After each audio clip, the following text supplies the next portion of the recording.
வணக்கம். நாங்க புதுசா இப்போ பிஸ்னஸ் ஸ்டார்ட் பண்ணியிருக்கோம். இது என்னன்னா இட்லி பொடி. இது இல்லாம நாங்க முருங்கைக்கீரை பொடி, வல்லாரக்கீரை பொடி, முடக்கத்தான்கீரை பொடி, அந்த மாரி எள்ளு பொடி இது எல்லாமே அப்கமிங் வீடியோல இன்ட்ரோடியூஸ் பண்ணி தரோம். ஸோ இது ஃபஸ்ட்டு வந்து நார்மல் மிளகாய் பொடி, இட்லி பொடி. இது வந்து தோசைக்கும் நல்லாயிருக்கும், இட்லிக்கும் நல்லாயிருக்கும். ஸோ இது நல்லெண்ணெய் விட்டு நம்ம சாப்பிட்லாம். இது எல்லாமே வீட்லேயே ஹோம்மேடாக பண்ணுறது. ரொம்ப ஹெல்த்தி அண்ட் டேஸ்டியாக இருக்கும். ஸோ ப்ரைஸ் டீட்டெயில் வேணும்னா மெசேஜ் பண்ணுங்கள். தேங்க்யூ ஃபார் வாட்சிங். ஃபாலோ பண்ணுங்கள். பாய். வணக்கம். நாங்க புதுசா இப்போ பிஸ்னஸ் ஸ்டார்ட் பண்ணியிருக்கோம். இது என்னன்னா இட்லி பொடி.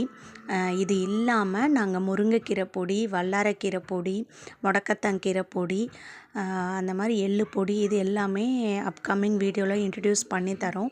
ஸோ இது ஃபஸ்ட்டு வந்து நார்மல் மிளகாய் பொடி, இட்லி பொடி. இது வந்து தோசைக்கும் நல்லாயிருக்கும், இட்லிக்கும் நல்லாயிருக்கும். ஸோ இது நல்லெண்ணெய் விட்டு நம்ம சாப்பிட்லாம். இது எல்லாமே வீட்லேயே ஹோம்மேடாக பண்ணுறது. ரொம்ப ஹெல்த்தி அண்ட் டேஸ்டியாக இருக்கும். ஸோ ப்ரைஸ் டீட்டெயில் வேணும்னா மெசேஜ் பண்ணுங்கள். தேங்க்யூ ஃபார் வாட்சிங். ஃபாலோ பண்ணுங்கள். பாய்.